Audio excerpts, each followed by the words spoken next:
Përshëndes sërish të nderuar shikues, ju ftoj të na ndiqni në këtë edicion informativ të në News 24, fillimisht ju njoh me titujt kryesor.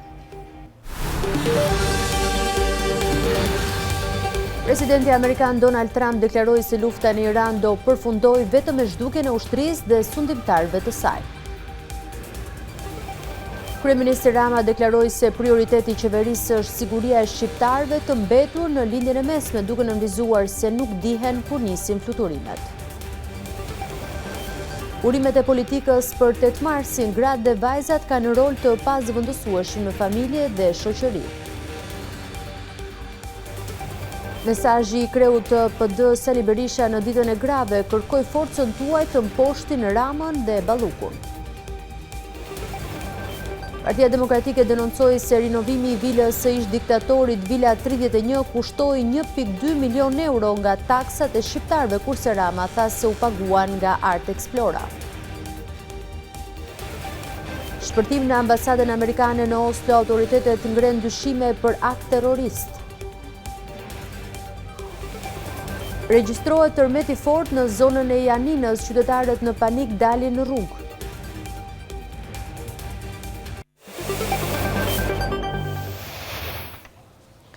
Njemi tani më gjërësish, presidenti amerikan Donald Trump ka theksuar se lufta e tij me Iranin mund të përfundojë vetëm me zhdukjen e ushtrisë dhe sundimtarëve të saj, ndërkohë Teherani po përgatitet për zgjedhjen e një lideri të ri suprem që do të zëvendësojë Ayatollah Ali Khamenei.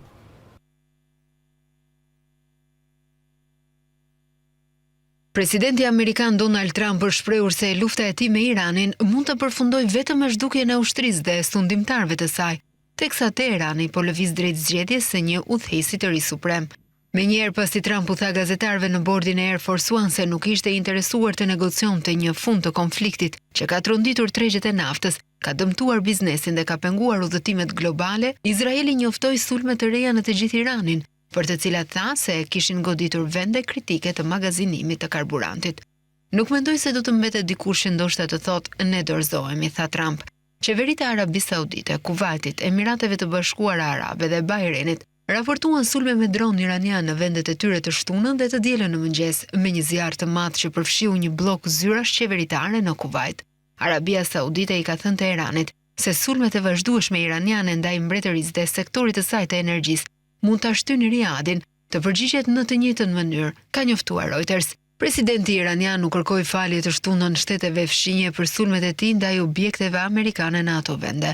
Ai hodhi poshtë kërkesën e mëparshme të presidentit Trump për dorëzimin pa kushte të Republikës Islamike, duke e cilësuar si një ëndër, por tha se Këshilli i saj i përkohshëm i udhëheqjes kishte rënë dakord të pezullonte sulmet ndaj shteteve fshinje, vetëm nëse sulmet ndaj Iranit do të fillonin nga territori i tyre. Komentet e Pezeshkian u përballën me reagime të shumta nga disa përfaqësues të linjës së ashpër në Iran, duke bërë që zyra e tij të përsëriste se ushtria e Iranit do të përgjigjej me vendosmëri sulmeve nga bazat amerikane.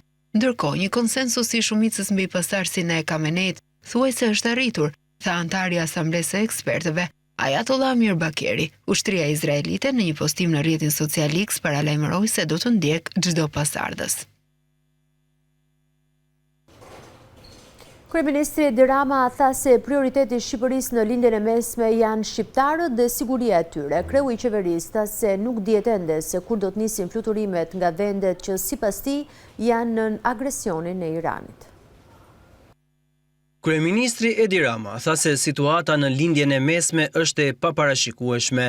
Në podcastin e tij Flasim, kreu i qeverisë tha se prioriteti i Shqipërisë është siguria e shqiptarëve. Ai nënvizoi se fluturimet nuk dihet ende se kur do të nisin. Prioritet kryesor është siguria e qytetarëve shqiptarë që ndodhen në ato vende, përfaqësitë tona diplomatike dhe konsullare në rajon janë në kontakt të vazhdueshëm qoftë me ne, qoftë me autoritetet vendase, po bëjnë gjithçka për ta monitoruar situatën, për të informuar dhe për të asistuar, ndërkohë që çështja kyç e fluturimeve mbetet një sfidë për të gjithë. Rama shtoi se lajmet se Irani mund të sulmojë Shqipërinë janë dezinformim. Ai akuzoi edhe opozitën se pret që sulmet e Iranit të rrëzojnë të ashtu quajturin regjim të tij. Ndryshe nga vendet e tjera, në Shqipëri të keqen më të madhe ne kemi brenda dhe burimin më të madh të dizinformimit. Ne ndryshe nga tjerët nuk kemi pse e kërkojmë gjetk, sepse e kemi këtu. Dhe nga këtu është prodhuar në mënyrën më kriminale dhe të papërgjeshme edhe një seri lajmesh për gjoja mundësinë e sulmit mbi Shqipërinë, por ju kujtoj të gjithëve që Shqipëria është antare e NATO-s dhe sikundër NATO e demonstroi qartësisht në Turqi ku goditi menjëherë një raket të ardhur nga Irani, qartësisht kjo shpejtësi reagimi dhe ky kapacitet reagimi vlen për të gjitha vendet anëtare të NATO-s, me gjithë keqardhjen për të keqen që me siguri nuk e ka pak problem nëse do të jepi mundësia ta provonte edhe në një sulm mbi Shqipërinë, vetëm e vetëm për të ushqyer shpresën e kotës, siç thon tironësit ondrën në beze, se do të përmbyset i ashtu quajturi regjimi Edi Ramës. Presidenti Amerikan Donald Trump është shprehur se nuk ka nevojë për ndihmën e Britanisë për të fituar luftën kundër Iranit, duke shënuar kështu përplasjen e fundit mes tij dhe kryeministrit britanik Starmer. Sipas Trump, Britania tregoi mungesë mbështetje ndaj SBA në fillim të luftës, diçka që nuk do ta harrojë. Presidenti Amerikan Donald Trump tha të shtunën se Britania po mendonte seriozisht për dërgimin e 2 transportuesve të avionëve në lindjen e mesme, por shtoi se SBA-t nuk kanë nevojë për to për të fituar luftën me Iranin, duke shënuar kështu përplasjen e fundit midis aleatëve ushtarak. Trump e ka kritikuar vazhdimisht kryeministrin britanik Keir Starmer, duke sugjeruar këtë javë se ai ndihmoi në prishjen e marrëdhënies historikisht të ngushtë të vendeve, pasi Londra bllokoi përdorimin e bazave britanike nga SBA-t për të sulmuar Iranin. Në një postim në Truth Social, Trump tha se do ta kujtojë mungesën e mbështetjes britanike gjatë konfliktit me Iranin. Mbretëria e Bashkuar, dikur aleat i ynë i madh, ndoshta më i madh nga të gjithë, më në fund po mendon seriozisht për dërgimin e 2 transportuesve të avionëve në lindjen e mesme, tha Trump. Kryeministër Starmer, nuk kemi më nevojë për to, por do ta mbajmë mend, nuk kemi nevojë për njerëz që bashkohen në luftra pasi kemi fituar tashmë, theksoi Trump. Postimi në mediat sociale vjen pasi Ministria e Mbrojtjes e Britanisë tha të shtunën se po përgatiste transportuesin e avionëve për një vendosje të mundshme, por nuk është marrë asnjë vendim përfundimtar nëse do ta dërgojë atë në lindjen e mesme, tha një zyrtar britanik. Starmer ka mbrojtur vendimin e tij për të mos lejuar forcat amerikane të përdorin bazat britanike për të mbështetur sulmet fillestare ndaj Iranit, duke thënë se duhej të bindej se çdo veprim ushtarak ishte i lishëm dhe i planifikuar mirë. Më vonë ai u dha forcave amerikane lejen për të përdorur bazat britanike për ato që ai i quajti sulme mbrojtëse kundër raketave iraniane. E pyetur në lidhje me komentet e Trump, ministri e jashtme britanike Yvette Cooper u shpreh për Sky News të dielën se gjëja që ka mësuar duke bërë këtë punë është se duhet të përqendrohesh tek substanca dhe jo në postimet në mediat sociale.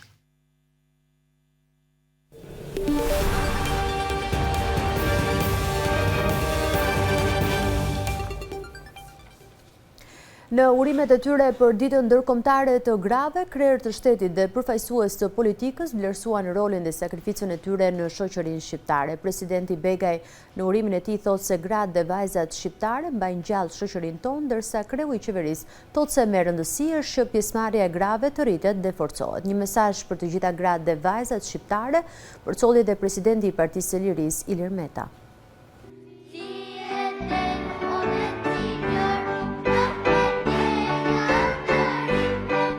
Në ditën ndërkombëtare të gruas 8 marsit, gratë dhe vajzat shqiptare kanë marrë urime nga krerët e shtetit dhe përfaqësues të politikës. Presidenti i Republikës Bajram Begaj përmes një postimi në rrjetet sociale shprehu mirënjohje për të gjitha gratë shqiptare dhe rolin e tyre në shoqërinë tonë.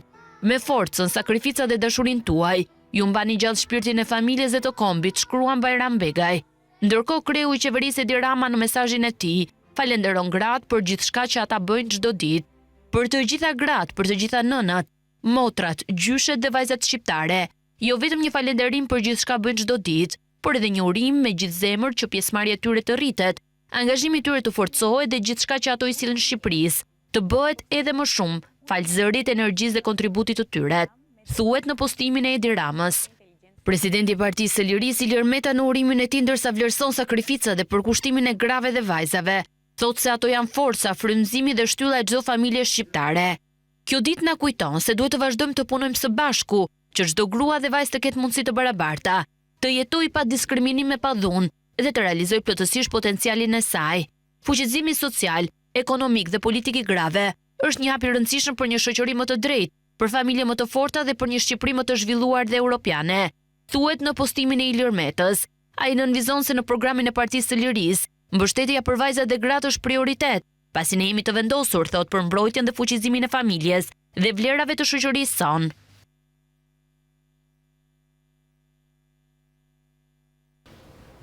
Sali Berisha në 8 mars kërkon ndihmën e grave dhe vajzave për të luftuar kundër atij që e konsideron regjimin e Edi Ramës. Kreu i PD-s vlerësoi kontributin e grave dhe vajzave në shoqëri duke theksuar se problemet sociale të shkaktuara nga kjo qeveri u bien atyre mbi supe. Kreu i Partisë Demokratike Sali Berisha kërkon forcën e grave për të luftuar kundër atij që e konsideron regjimi i Edi Ramës. Gjatë një takimi me gratë në selinë e PD-s, lideri i demokratëve tha se Balluku ka vjedhur për interesat të Ramës dhe se ky i fundit po ndryshon ligjet për të mbrojtur veten. Jemi në një moment kritik ku regjimi ka vendosur të mbrojë vjedhjen e qytetarëve. Ka vendosur ta dekriminalizojë vjedhjen e qytetarëve nga pushtetarët. Ajo që shihni ju në aparencë si betejë midis Lubi Ballukut dhe gjyqësorit, jo, është midis Edi Ramës, ju garantoj ju. Ajo është mëkatare, shumë, sepse ka 25 vite që shërben si asistente në vjedhje e tij, edhe në bashki dhe kudo. Po vjedhjet e mëdha i ka bërë Edi Rama, ligjet po i ndryshon për vete. Në këtë kilometrin e fundit kërkohet forca e grave. Energjia e tyre. Ai u solidarizua me deputeten Albana Vokshi duke sulmuar Taulan të Ballën për gjuhën fyese që përdorin ndaj saj në seancën e fundit në parlament. Dënoj me forcën më të madhe, ti shpreh solidaritetin tim më të madh Albanës, e cila u agresua në atë mënyrë në parlament vetëm se ka përfaqësuar me dinjitet ju. Ajo në të gjitha tryezat kombëtare ndërkombëtare ka qenë zëri juaj i guximshëm. Berisha vlerësoi gratë dhe vajzat për 8 marsin duke deklaruar se janë ato që mbajnë mbi supe problemet e shumta sociale të shkaktuara nga kjo qeveri. Zonja paraqiti rrugën e Librazhdit, edhe më dhimbshme, më katastrofë. Si ajo rrugë janë spitalet, janë shkollat, janë shërbimet. Të gjitha këto bien mbi shpatullat, mbi supet e nënave dhe motrave tona, më shumë se tek gjithë të tjerët.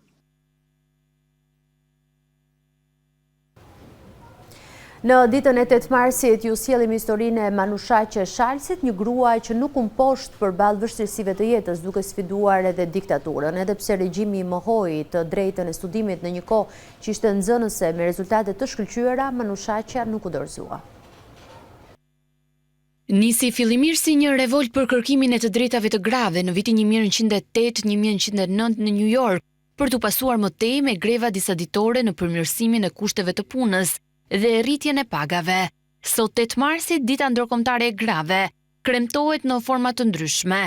Vajza që asin vështirësi për t'u integruar në shoqëri, gra që përballen me vështirësi në familje, vajza dhe gra që ngrihen mbi të keqen dhe ndërtojnë një të ardhme të sigurt për veten dhe familjen.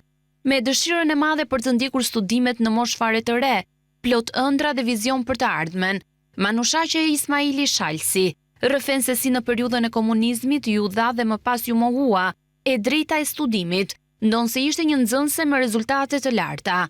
Vendim që asokoi për të dhe familjen e saj, ishte një goditje e madhe që shënjoi fort në vimësinë e jetës së tyre. Ime në fëmijëni ka qenë e vështirë, në momentin që unë kuptova se lufta e klasave ishte një pengesë shumë e madhe për të ecur përpara, jo vetëm unë, si femër, si vajzë, por edhe familja ime. Se mu dha e drejta në fillim për mjeke, so veterinere, i kisha notat shumë të mira, dhe para një jave, para se unë të filloja të shkoja me studime, babaj vjen në shtëpi shumë i mërzitur, gati sa për të qarë. Dhe i thot nënës që jam i mërzitur, por nuk tregoj arsyen se neve ishim aty prezent. Në atë moment dëgjojmë bravaderës dhe i thot mamas që na i kanë kthyer bursën e gocës dhe prandaj jemi mërzitur. Që në atë moment jeta ime ndryshoi krejtësisht. Shumë e prekur shkova në dhomën time duke qarë. Dhe megjithatë nuk dorëzova. Vazhdova shkollën e mesme me nota të mira. Por edhe pse një e drejt ju mohua, Manushaqja nuk u dorëzua përpara fatit që të tjerët shkruan për të. Ajo vendosi që dhimbjen ta kthejë në ngadhëim, duke hedhur në letër historinë e jetës së saj, ku sot numërohen disa vepra letrare të botuara prej saj. Brez pas brezi, duke menduar që dhe në kohën e Turqisë, familja jon kishte vuajtur, unë bëra librin e tretë, Shpirtrat të vrarë. Është një libër goxha voluminos. Tek kjo unë tregoj për shpirtrat e vrarë, jo thjesht të familjes time, të paraardhësve të mi, por të kombit tim. Dhe kanë treguar luftën që në Ali Pashtepelena dhe në përshtatet e ndryshme deri në monizëm. Në këtë 8 mars Manushaqja ndante një mesazh për të gjitha gratë dhe vajzat. Është shumë e vështirë që një grua të ecë përpara dhe të bëj karrierë, veçanërisht në rastet dhe në krajinat kur neve kemi akoma mendësi të prapambetura për gruan. Ky 8 mars për shumë gra që jetojnë në fshat është një ditë e zakonshme pune. Frida Dushi nga fshati i Cangoj Devollit e kalon këtë festë duke punuar tokën, ashtu si shumë ditë të tjera të vitit. Kjo ditë që për shumë gra shënon festë dhe urime, për 66 vjeçaren Frida Dushi nga fshati Cangonj i Devollit, 8 marsi kalon mes punës në tokë ashtu si në shumë ditë të tjera të vitit. Frida jeton vetëm me bashkëshortin në fshat, ndërsa fëmijët i ka jashtë vendit. Për këtë arsye 8 marsi për të nuk është një ditë feste, por një ditë e zakonshme pune. Për neve 8 marsi është si një ditë e zakonshme. Do donja ta festonja, po kur s'kam fëmijën afër. Me këtë ta festoj. Kur s'kam nipi, më mungon nipi, më mungon në nipët, më mungon mbesa.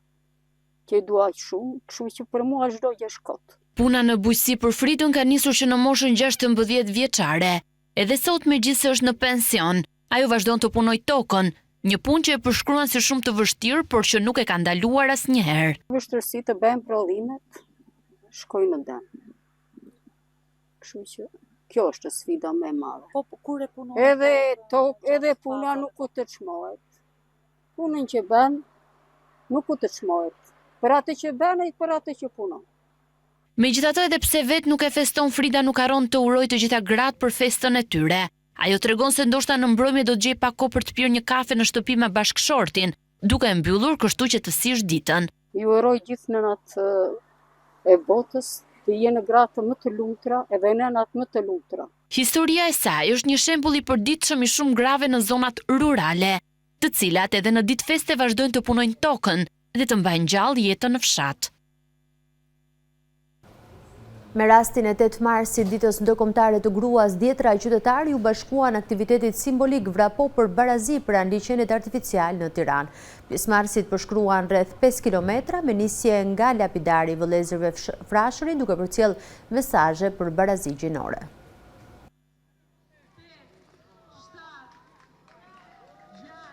Me rastin e ditës ndërkombëtare të gruas u zhvillua aktiviteti simbolik Vrapo për barazi, një nismë sportive dhe sensibilizuese që synon të përcjell mesazhe për barazi gjinore dhe mbështetjen e grave në shoqëri. Dhjetra gra, vajza dhe qytetarë u bashkuan këtij aktiviteti duke përshkruar një distancë prej rreth 5 kilometrash pranë liçenit artificial në Tiranë. Vrapimi nisi tek lapidari i vëllezërve Frashëri, mbi kishën pranë liçenit, ndërsa pjesëmarrësit përshkruan itinerarin duke dhënë një mesazh solidariteti, fuqizimi dhe respekti për rolin e gruas në shoqëri. Organizatorët theksuan se ky aktivitet nuk ishte vetëm një garë sportive, por një mënyrë për të ndërgjegjësuar shoqërinë mbi rëndësinë e barazisë dhe mbështetjes grave në çdo fushë të jetës. Barazia gjinore e ka fokusin tek gruaja radh parë, problematika që ajo ka. Pra kemi një sensibilizim kaq të lartë, një numër i lartë popullate që na është bashkangjitur dhe dua t'i falenderoj përzemërsisht. Siç e shikoni, atmosfera është shumë e bukur për këtë 8 mars. Domethënë përcjell po njëjti mesazh që jemi duke transmetuar ne, energji pozitive, njerëz të mirë dhe i japim sa më shumë ngjyrë dhe forcës gruas t'i japim fokusin që meriton. Përmes këtij vrapimi simbolik, pjesëmarrësit përcollën mesazhin se çdo hap drejt finishit është një hap më pranë barazisë.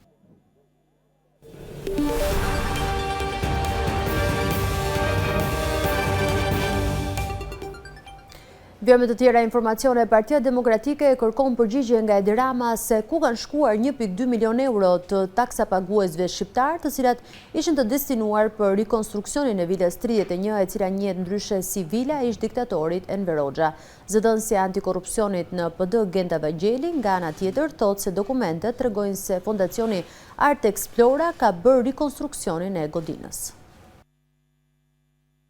Ku kanë shkuar 1.2 milion euro fonde publike, të cilat ishin destinuar për rekonstruksionin e vilës 31 në blok, ose siç njihet ndryshe, vila e ish diktatorit Enver Hoxha. Kjo është pyetja që ngre zëdhënësia e antikorrupsionit në PD, Genta Vangjeli, e cila deklaron se në të vërtet rekonstruksioni është bërë nga Fondacioni Art Explora. Në janar 2025, kryeministri Edi Rama zhvilloi një konferencë për shtyp me rastin e hapjes rezidencës artistike Vila 31, ku deklarua publikisht se rinovimi i kësaj godine ishte kryer nga një studio ndërkombëtare arkitekturore. Në njoftimet publike në rrjetet sociale, faqe zyrtare Vilës 31, Art Explora bën me dije se në prill 2025 godina është rinovuar me mbështetjen e Fondacionit Art Explora në Francë. Restaurimi i Vilës 31 është prezantuar si një punë e kryer nga studio arkitekturore Nim Architects. Por dokumentat zyrtar tregojnë një tjetër histori, thot Vangjeli. Rezulton se 1.2 milion euro nga fondet publike janë prokuruar më herët për rekonstruksionin e kësaj vile nga Drejtoria e Shërbimeve Qeveritare me miratimin e kryeministrit Rama. Madje, operatori ekonomik Valona Construction është shpallur fituesi tenderit dhe më 21 korrik 23 ka lidhur kontratën me numër 144 fraksion 17 me Drejtorinë e Shërbimeve Qeveritare me afat realizimi 12 muaj, pikërisht për rekonstruksionin e vilës 31. Këto fakte ngren dyshime serioze për mënyrën se si janë përdorur paratë e shqiptarëve.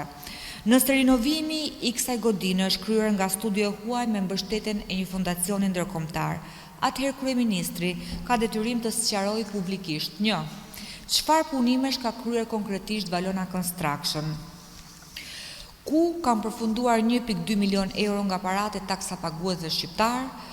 Sipas Vangjeli, transparenca për fondet publike nuk është çështje propagande, por detyrim ligjor dhe moral ndaj qytetarëve. Deputeti i Partisë Demokratike Klevis Balliu në një deklaratë për media tha se operacioni i fundit i SPAK bazuar në përgjimet e Sky Encrochat nga partnerët Belit zbuluan përfshirjen e policisë në krimin e organizuar. Sipas Balliut, arrestimi i shefit të krimeve në Vlorë, Rezart Kuçit, është një tregues i qartë i bashkëpunimit të forcave të rendit me krerë të organizatave kriminale dhe të trafikut ndërkombëtar të drogës. Dosja e fundit e SPAK përfshin një rast tronditës. Rezart Kaçi bashkëpunonte me grupin kriminal të Inez Hajrullës në kohën kur ai shërbente si shef krimesh në Vlorë. Ai jo vetëm e furnizonte bandën me informacion për rivalët, por edhe dekonspironte operacionet e policisë dhe të partnerëve ndërkombëtar. Në këtë dosje dokumentohet porosia për një sasi prej 400 kg kokainë nga Amerika Latine drejt vendeve të Bashkimit Evropian. Dosje si Metamorfoza, Flak në det, Çopjat dhe Çelajt e shumë të tjera kanë një element të përbashkët, zyrtar të shtetit si pjesë integrale e strukturave të krimit organizuar. Ata policë që në kohën e Sajmir Tahirit merrnin përqindje nga parcelat e kanabisit, në kohën e Sandër Leshajt dhe Taulant Ballës evoluan drejt një kriminaliteti më të sofistikuar, duke porositur kontenjer me kokainë nga Amerika Latine për tregun evropian. Ne duhet të ngrihemi kundër kartelit politik dhe kriminal që ka kapur policinë e shtetit dhe qeverinë, për të mbrojtur njerëzit, demokracinë, shtetin dhe të ardhmen europiane të Shqipërisë. Me datën 12 mars ne protestojmë pikërisht për këto vlera dhe kundër këtyre krimeve. Një aksident i rënd automobilistik me pasojë vdekjen e një 39 vjeçare ka ndodhur mëngjesin e kësaj të diele në kryqëzimin që lidh fshatin Varibop me autostradën Levan-Tepelen. Një autovetur tip Kia që drejtohej nga një 39 vjeçare identifikuar si Nertila Abazaj ka dalë nga rruga e fshatit Varibop për të hyrë në autostradën Levan-Tepelen. Në momentin e hyrjes në autostradë, automjeti i saj është përplasur nga një furgon. Si pasojë e goditjes së fortë, 39 vjeçaria ka humbur jetën në vendngjarje, ndërsa drejtuesi dhe pasagjeri që ndodheshin në furgon janë transportuar në Spitalin e Fierit për të marrë ndihmë mjekësore.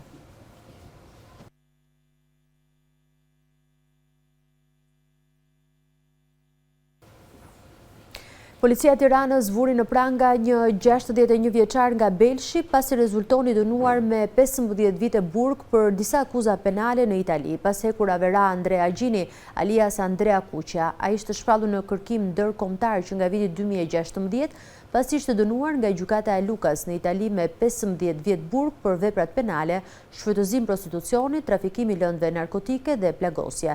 Arrestimi i tij u krye me qëllim ekstradimin drejt Italisë, ku ai do të vuajë dënimin prej mbi 15 vite burg.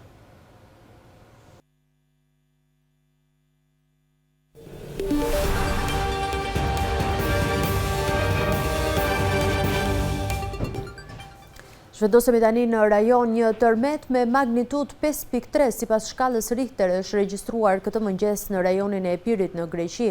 Epiqendra e tërmetit ishte 12 kilometra në lindje të Thesprotis me një thellësi deri në 13 kilometra. Tërmeti u pasua nga një seri lëkundjesh të mëvonshme, ku më të fortat arritën 4.7 dhe 3.4 të shkallës Richter. Mediat greke raportojnë se tërmeti u ndje në shumë zona, përfshirë ishujt e Jonit, Lefkada, Korfuz, si dhe në zonën e Patrës. Për shkak të lëkundjeve të forta të tërmetit, shumë qytetarë u përfshin nga paniku dhe u larguan nga shtëpitë e tyre dhe dolën në rrugë. Deri tani nuk raportohet për disa banesa të dëmtuara. Guvernatori i rajonit të Epirit, Aleksandros Karimanis, raportoi në një postim se në autostradën e Gnatja, në pjesën drejt Igumenicës, pati rënje gurësh. Njëkohësisht u regjistrua ndërprerje energjisë elektrike në disa zona të pellgut të Janinës.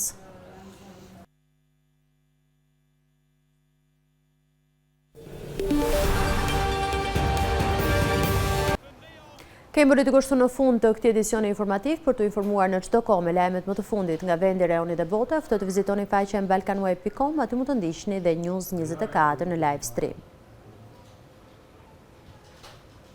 Ju falenderoj për vëmendjen tuaj.